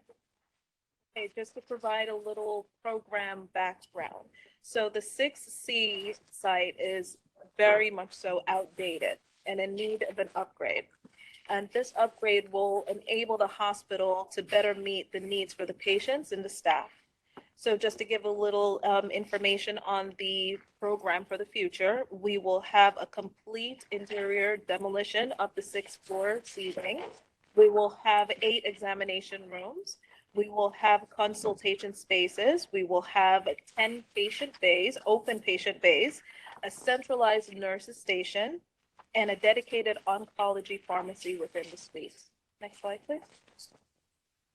So this slide shows that the infusion suite has been relocated to another location other than the 6C site that we will be renovated. So what that means is that there will be no impact to operations or to patient care during this renovation. Next slide, please. Here we show the future layout of what is going to be built in the 6C wing, which illustrates and shows the program that we mentioned before. Next slide, please. So just to give a brief overview of the procurement, last calendar year in July, we had a site tour where 12 contractors attended. In August of last year, on the 24th, we received 5 proposals. And in October, the 11th of last year, it was identified that the lowest responsible bidder was BA Global Construction Corp. Next slide, please. The sourcing for this contract was a public bid. BA Global was the lowest of 5 bidders. BA Global is a certified MWBE contractor. And in addition to that, their contract will have 33.6% for a subcontractor, which is also an MBE vendor. The contract total is $5,941,453. Currently, BA Global is one of our JOCS general contractor with a contract for 2021 through 2023. The evaluations for the JOCS is rated currently at 87.5%. And in addition to that, BA Global is currently a prime contractor on two current projects, one at Kings County Hospital Pharmacy and the other at Woodhall Hospital facade project. There were no evaluations that were found in mocks. The anticipation right now is to begin this project in June of 2023 and to be completed summer of 2024. Next slide, please. This slide illustrates the performance evaluation for BA Global, which their overall rating is rated as good. So this is a budget breakdown that identifies that the construction contract itself is 5.941 mil with a contingency of 594,000 plus and a total of $6,535,598. And also we have full funding for this project. It is currently pending approval within OMB. So today we are here to request approval to enter into contract with BA Global Construction Corp. To renovate the New York Health and Hospitals Metropolitan Hospital Center, the 6th floor C wing to create an updated infusion suite for a contract dollar amount of $5,941,593 with a contingency of $594,145 with a not to exceed $6,535,598. Thank you. Thank you. Any questions from board members? A quick question. How many bays do you have now? Currently, the infusion center has, right now 6, but originally in the same space prior, we had about 8 bays. Okay. Before we moved out of 6C, now the temporary space has 6. So I guess that means you're going to have the capacity to make known in the community that you're going to have more availability of bays. Just as a cancer survivor, I can only say that the space makes an enormous difference. It's, Yes. you know, it isn't in and out kind of thing. And the ambiance just makes a tremendous difference. This is a great project. Thank you. Any other questions or comments? Okay, so let me then ask for a vote. Dr. Katz? Yes. Dr. Calamia? Yes. Dr. Fisher? Yes. Dr. Martone? Karen San Hilaire? Yes. Dr. Peñamora? Yes. Ida Juan? Yes. Ali Hernandez Piñero? Yes. Anita Kawatra? Yes. Jackie Rowe Adams? Yes. Mr. Pagan, yes. Thank you so much. So by the summer of 2024, Thank you. to be completed. So Dr. Katz, your Sure. Well, we heard the first part of the COVID update earlier in the pleasure of our skilled nursing facilities being able to operate more normally, residents being able to move around without the requirement of masks. Now that with the level of community transmission is lower, we're able to make masks optional in more areas. We're still within the hospital and clinic settings requiring masks. And I think that perhaps in the emergency rooms, we may always require masks. We're not thinking about, you know, healthcare. It's not clear it makes sense to be in a high volume setting like that with lots of patients coming in and out with unknown diseases and not be wearing masks. But that's to be determined later. Right now, masks are mandatory. We are bringing in all of the aspects of the COVID plan into regular care. So 2 weeks ago, a patient of mine came in and I thought he could have COVID. At one point, I would have sent him downstairs to the Gouverneur tent and he would have gotten tested. And instead, I got the Q-tip and did the test. We can't use the home tests. They're not licensed for as point of care testing, but we did the test. And if you wanted a COVID vaccine, within our primary care practices, we would give you a COVID vaccine. So the idea is to move in all of the care that was once separate and make it part of regular care. We've maintained the phone numbers, we've maintained the virtual access, so anybody can still get it. We will give out home tests if people want them, so that we will make sure that people still have access even while we don't have separate facilities. You, I'm sure, have read about the nurse contract negotiations. We are very clear that our goal is a fair compensation to our nurses.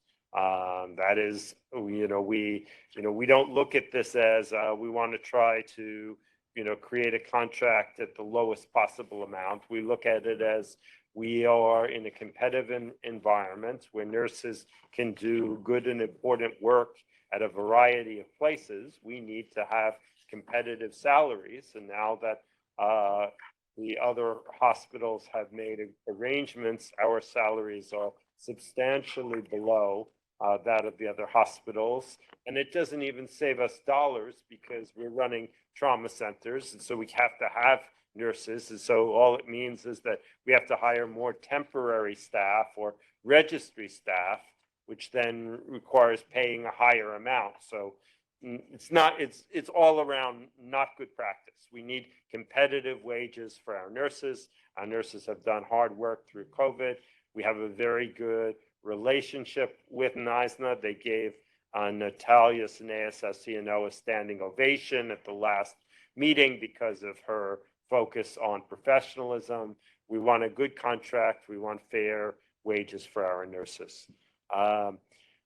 We were at Kings County and celebrated the second long stay unit for people with severe and persistent mental illness, especially those who may be homeless. The idea is that there's a group of people who really need much longer than the average 14-day stay. And in the absence of doing that, they will just cycle between the homeless shelter, the emergency room, and sometimes also Rikers. On the other hand, if we can provide them with 5 to 6 months of treatment, steady milieu, not having to worry about being asleep on the subway, good medications, lots of art and music therapy, that then we could actually place them into supportive housing because they would be in a completely different place.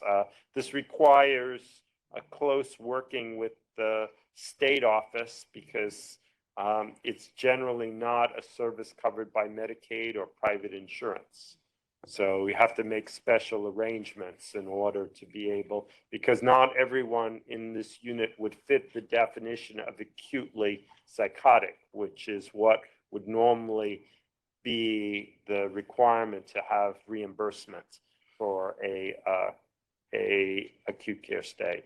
If you haven't seen our Harlem CEO, George LeConte, agreeing to have cameras watch him for his routine colonoscopy, you got to watch it. It's worth just to see George with the blue hairnet, since George has no hair, but is wearing a blue hairnet. It is particularly cute, but I thought was a great way to try to normalize people getting necessary cancer prevention treatments. Dr. Allen was part of the welcoming for an important conference on how to decriminalize substance use disorder in pregnancy, recognizing that this is a time when we need to be supportive, we need to be providing treatment that is good for the mother, that is good for the baby, and not be focused on the criminalization of that issue. We wanted to mention that today is the 287th birthday of Bellevue. origins in 1736. Right, so 40 years before the signing of the Declaration of Independence, there was a Bellevue. I mentioned already in terms of the external affairs updates that the federal emergency will end May 11th. We're currently working hard with the states on the state budget to try to get adequate dollars for us and the other safety net systems. And we had a good and positive city council hearing on our own budget. You had appointed Manny Sayas as vice president. Manny, we just wanted it here so that other people would know and share in your promotion. I have to say that when the earlier announcements of Manny's promotion came, I got multiple emails saying how much Manny deserved it. So that was really nice. Obviously, having the support of your colleagues is actually the highest honor. That's what makes the biggest difference. I'm going to read for the public record the following contract services. Food services at Herc Hotels with Rethink Food for a period of 12 months, not to exceed an amount of $87,800,000. I had to stop for a second because it's such a large number, but we're feeding so many people. Expand the scope of MedRite LLC contract to take over the Herc wraparound services of another vendor, given MedRite's superior performance and lower cost. The new authorized contract not to succeed is $304,900,000 for a period of 12 months.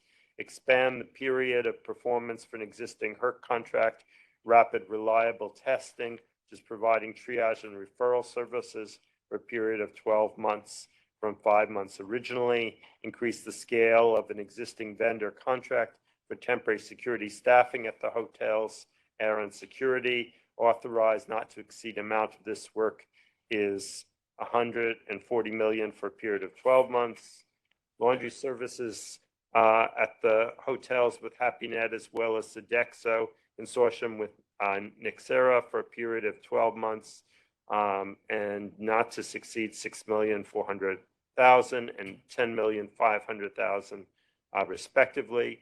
Increase in the scale of existing vendor contract for temporary staffing services right sourcing. Authorized not to exceed amount for this work is $83 million for a period of 12 months.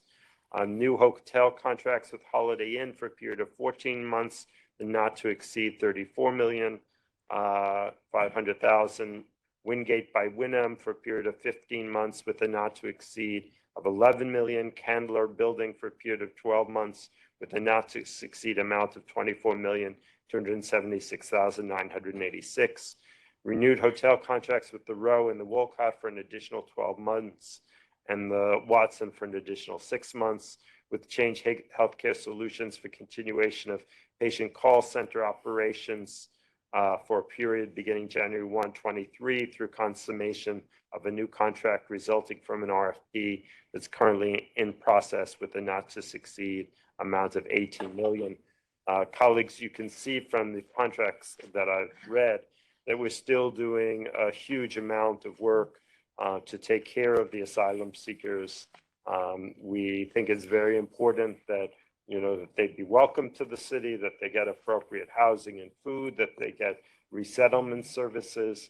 The hope of the city is very much to bring it into the regular operations of the city, but the scope has made that very difficult.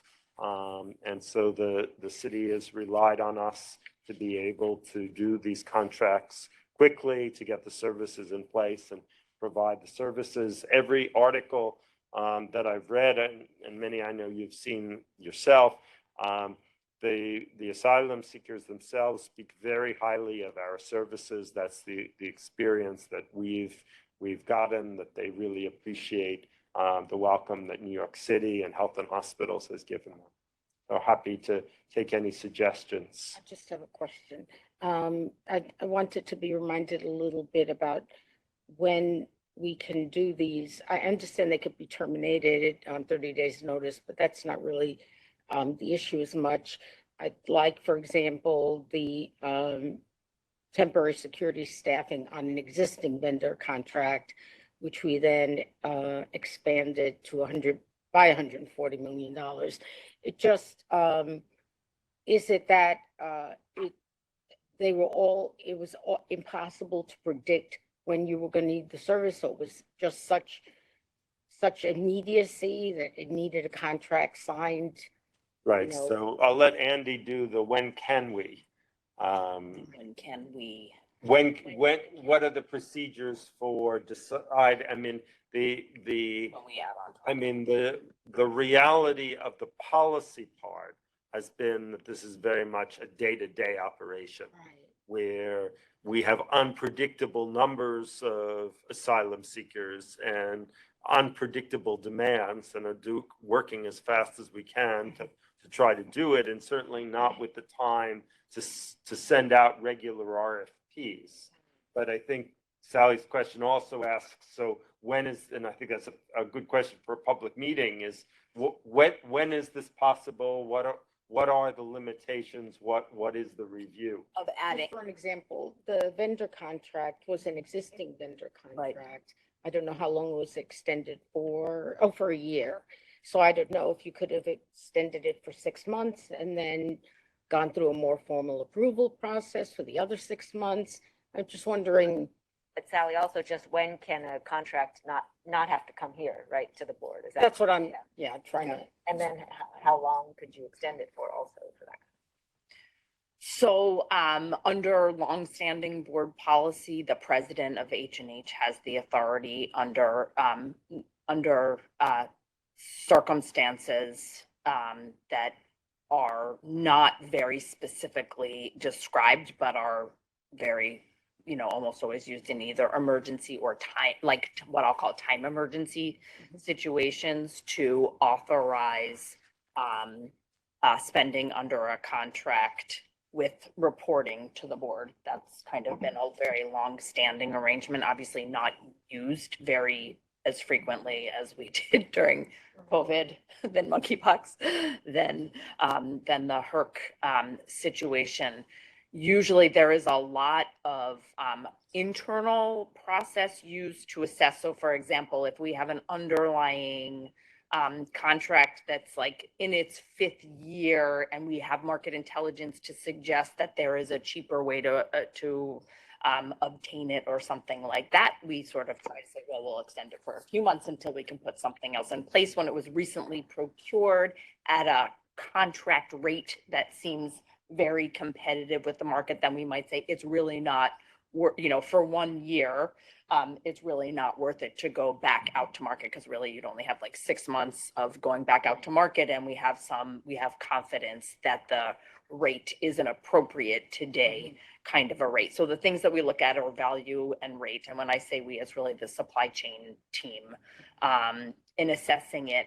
I will say that with the HERCs in particular, when we started, it was thought to be a very temporary situation. Then it turned into something where we thought it was some number of months. And now the city has basically given us the guidance of maybe starting a few, months back to think about a year increment before it might be, either other arrangements are brought into other agencies, or we would be reprocuring. So that's, those are basically some of the considerations. I would say for most of them, we probably originally anticipated that they would be shorter than 1 year, and now we're looking at. I think it's just, I didn't do all the math, but it's over $500 million.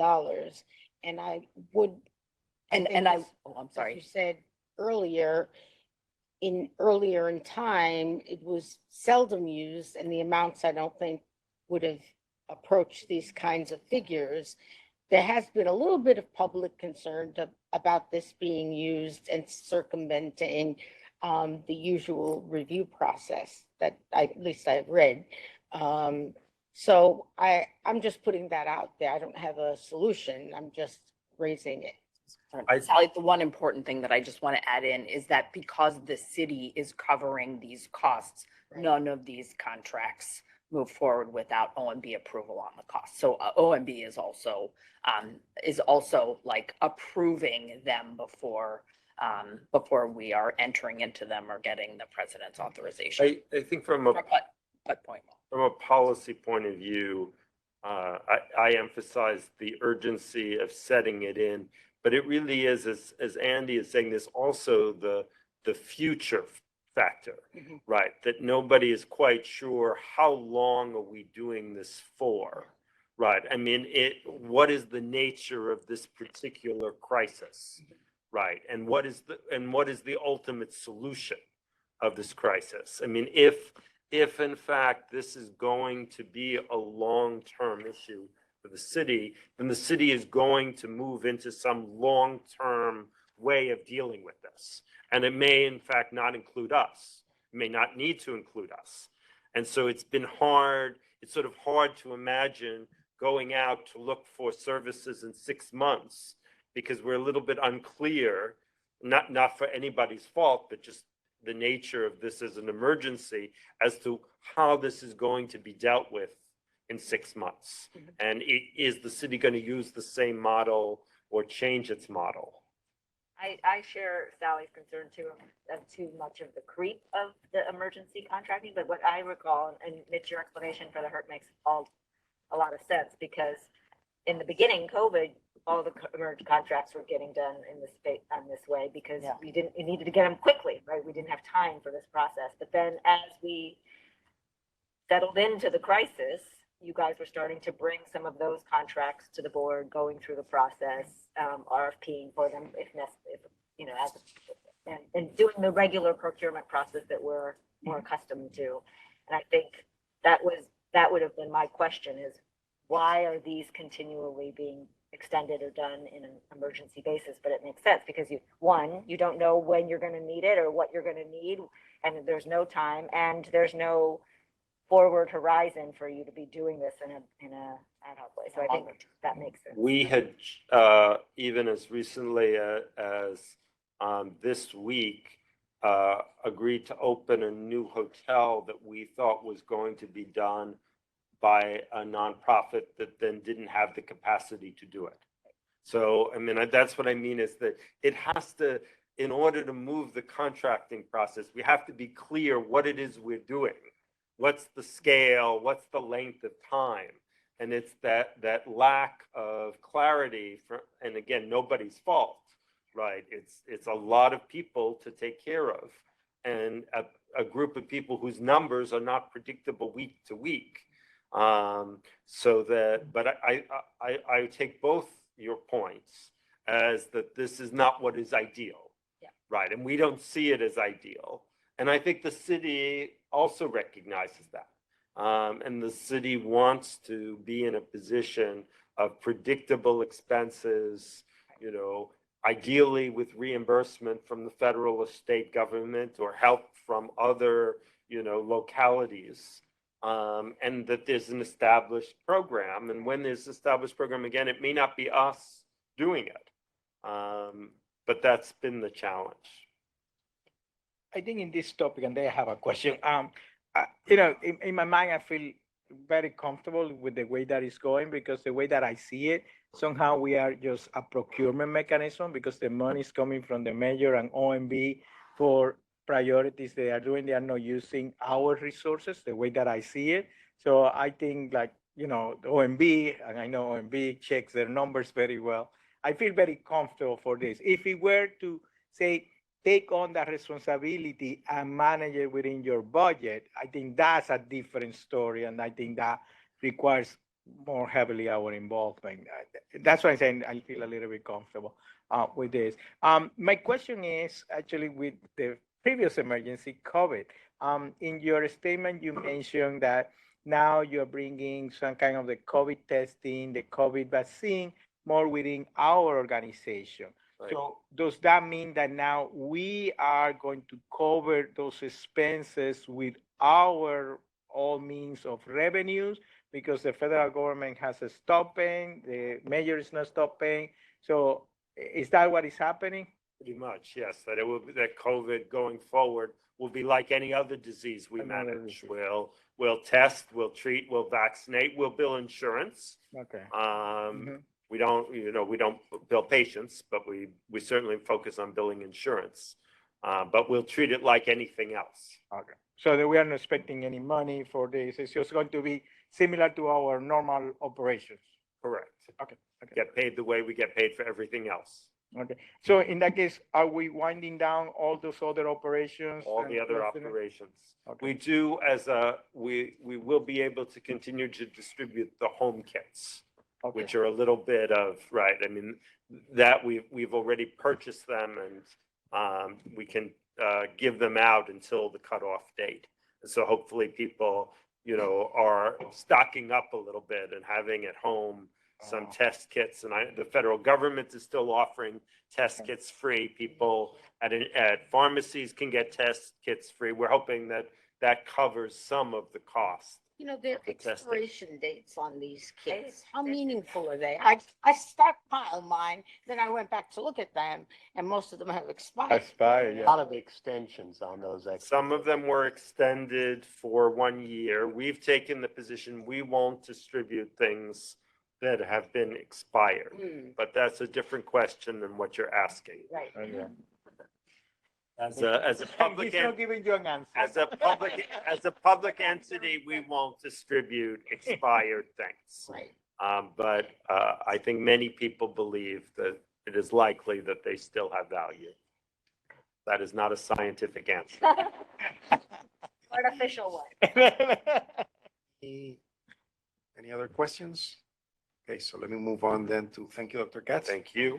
The committee reports, the committee and subsidiary reports were emailed to you and are in your folders for your review and submission into the record. Is there any old or new business to come before this board?